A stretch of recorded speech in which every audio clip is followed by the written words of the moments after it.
ಎಲ್ರಿಗೂ ನಮಸ್ಕಾರ. ಇನ್ಫೋಸ್ಟ್ರೀಮ್ vlogs YouTube ಚಾನಲ್ಗೆ ಎಲ್ರಿಗೂ ಸ್ವಾಗತ. ಈ ವಿಡಿಯೋದಲ್ಲಿ ನಾವು ಕೇಂದ್ರ ಸರ್ಕಾರ ರೈತರಿಗೆ ಅಂತಲೇ ಜಾರಿಗೆ ತಂದಿರುವಂತಹ ಪ್ರಧಾನ ಮಂತ್ರಿ ಫಸಲ್ ಬಿಮಾ ಯೋಜನೆ ಬಗ್ಗೆ ತಿಳ್ಕೊತಾ ಹೋಗೋಣ. ಈ ವಿಡಿಯೋದಲ್ಲಿ ನಾವು ಈ ಒಂದು ಪ್ರಧಾನ ಮಂತ್ರಿ ಫಸಲ್ ಬಿಮಾ ಯೋಜನೆಯಿಂದ ರೈತರು ಯಾವ ರೀತಿ ಲಾಭಗಳನ್ನು ಪಡ್ಕೋಬಹುದು, ಮತ್ತು ಈ ಒಂದು ಫಸಲ್ ಬಿಮಾ ಯೋಜನೆಗೆ ಅಪ್ಲೈ ಮಾಡಬೇಕು ಅಂತಂದರೆ ಏನೇನು ಮಾನದಂಡಗಳಿವೆ ಹಾಗೂ ಯಾವ ರೀತಿ ಅಪ್ಲೈ ಮಾಡಬೇಕು ಅಂತ ನೋಡ್ತಾ ಹೋಗೋಣ. ನೀವಿನ್ನೂ ನಮ್ಮ ಯೂಟ್ಯೂಬ್ ಚಾನಲನ್ನು ಸಬ್ಸ್ಕ್ರೈಬ್ ಆಗಿಲ್ಲ ಅಂತಂದರೆ ಇದೇ ರೀತಿ ಇನ್ಫಾರ್ಮೇಟಿವ್ ಕಂಟೆಂಟ್ಗೆ ಮತ್ತು ಕೃಷಿ ಚಟುವಟಿಕೆಗಳ ವಿಡಿಯೋಗಳಿಗಾಗಿ ನಮ್ಮ ಯೂಟ್ಯೂಬ್ ಚಾನಲನ್ನು ಸಬ್ಸ್ಕ್ರೈಬ್ ಮಾಡ್ಕೋಬೋದು. ಕೇಂದ್ರ ಸರ್ಕಾರ ಎಂದಿನಂತೆ ರೈತರ ಒಳಿತಿಗಾಗಿ ಮತ್ತು ರೈತ ಚಟುವಟಿಕೆಗಳನ್ನು ಪ್ರೋತ್ಸಾಹಿಸಲು ಅನೇಕ ಸ್ಕೀಮ್ಗಳನ್ನು ಯೋಜನೆಗಳನ್ನು ಜಾರಿಗೆ ತರ್ತಿರ್ತಾರೆ. ಅದರಲ್ಲಿ ಒಂದಾಗಿರುವಂಥದ್ದು ಪ್ರಧಾನ ಮಂತ್ರಿ ಫಸಲ್ ಬಿಮಾ ಯೋಜನೆ. ಈ ಯೋಜನೆಯನ್ನು 2016ರಲ್ಲಿ ಪ್ರಧಾನಿ ನರೇಂದ್ರ ಮೋದಿಯವರು ಕೇಂದ್ರ ಸರ್ಕಾರದ ಕಡೆಯಿಂದ ಜಾರಿಗೆ ತಂದಿದ್ದರು. ಇದುವರೆಗೂ 3.17 ಕೋಟಿಗಿನ್ನ ಅಧಿಕ ರೈತರು ಈ ಯೋಜನೆಯಲ್ಲಿ ನೋಂದಾಯಿಸಿಕೊಂಡಿದ್ದಾರೆ. ಇದೊಂದು ಬೆಳೆ ಸಂರಕ್ಷಣೆ ಮತ್ತು ಬೆಳೆ ವಿಮೆ ಯೋಜನೆ ಆಗಿದೆ. ಏನಿದು ಫಸಲ್ ಬಿಮಾ ಯೋಜನೆ ಅಂತ ಅಂದರೆ, ಅತಿವೃಷ್ಟಿ, ಅನಾವೃಷ್ಟಿ, ಅಕಾಲಿಕ ಮಳೆ ಮುಂತಾದ ಪ್ರಾಕೃತಿಕ ವಿಕೋಪದಿಂದ ಹಾಗೂ ಹಲವಾರು ಕಾರಣಗಳಿಂದ ಬೆಳೆ ನಷ್ಟ ಉಂಟಾದಾಗ ರೈತರಿಗೆ ವಿಮಾ ರಕ್ಷಣೆ ಮತ್ತು ಆರ್ಥಿಕ ಬೆಂಬಲ ನೀಡುವುದಕ್ಕೆ ಈ ಯೋಜನೆಯನ್ನು ಜಾರಿಗೆ ತಂದಿದ್ದಾರೆ. ಬಿತ್ತನೆ ಹಾಗೂ ನಾಟಿ ಕಾಲಕ್ಕೆ ಆಗುವಂತಹ ನಷ್ಟ, ಬೆಳವಣಿಗೆ ಹಂತದಲ್ಲಿ ಆಗುವಂಥ ನಷ್ಟ ಹಾಗೂ ಕಟಾವಿನ ನಂತರ ನಷ್ಟವಾದರೆ ಈ ಒಂದು ಯೋಜನೆಯಡಿ ಪರಿಗಣಿಸಲಾಗುವುದು. ಪ್ರಶಸ್ತ ಸಾಲಿನಲ್ಲಿ ವಿವಿಧ ಜಿಲ್ಲೆಗಳಿಗೆ ವಿವಿಧ ವಿಮಾ ಕಂಪನಿಗಳನ್ನು ಆಯ್ಕೆ ಮಾಡಲಾಗಿದೆ.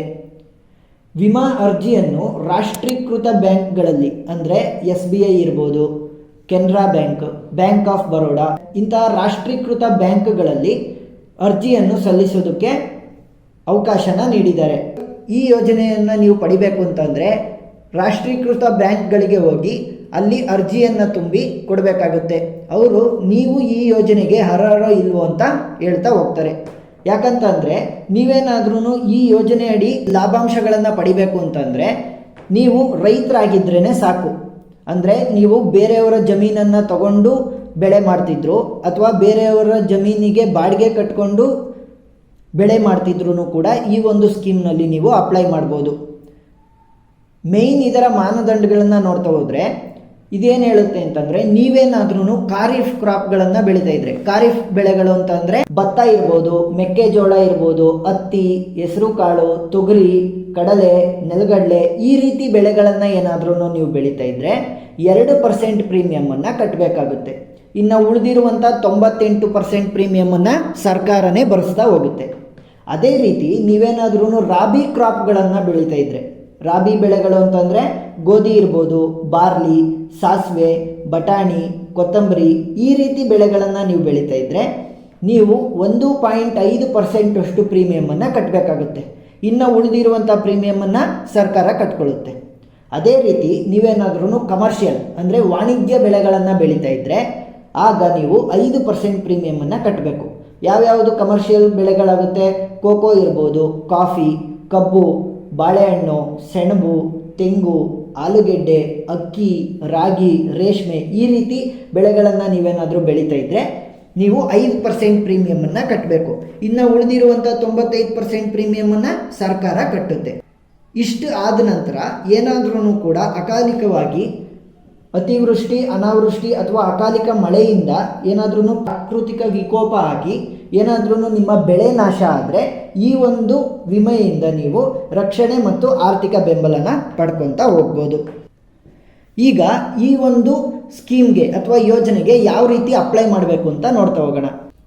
ನೀವು ಮೊದಲಿಗೆ ಪ್ರಧಾನ ಮಂತ್ರಿ ಫಸಲ್ ಬಿಮಾ ಯೋಜನೆ ಅಂತ ಗೂಗಲಲ್ಲಿ ಸರ್ಚ್ ಮಾಡಿದ್ರೆ ಫಸ್ಟಿಗೆ ನಿಮಗೆ ಸಿಗುತ್ತೆ ಪ್ರಧಾನ ಮಂತ್ರಿ ಫಸಲ್ ಬಿಮಾ ಯೋಜನೆ 2025 ಅಪ್ಲೈ ಆನ್ಲೈನ್ ಅಂತ.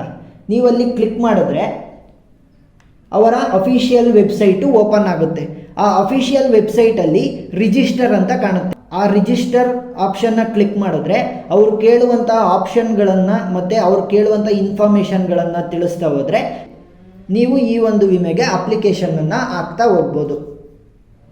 ಆಮೇಲೆ ನೀವೇನಾದ್ರೂ ಖಾರಿಫ್ ಬೆಳೆ ಬೆಳೀತಾ ಇದ್ದರೆ 2% ಪ್ರೀಮಿಯಂ, ರಾಬಿ ಬೆಳೆ ಬೆಳೀತಾ ಇದ್ದರೆ 1.5% ಪ್ರೀಮಿಯಂ, ಮತ್ತು ಕಮರ್ಷಿಯಲ್ ಬೆಳೆಗಳನ್ನು ಬೆಳೀತಾ ಇದ್ದರೆ 5% ಪ್ರೀಮಿಯಮನ್ನು ಕಟ್ತಾ ನಿಮ್ಮ ಬೆಳೆಗೆ ಸಂರಕ್ಷಣೆಯನ್ನು ಪಡ್ಕೊತಾ ಹೋಗ್ಬೋದು.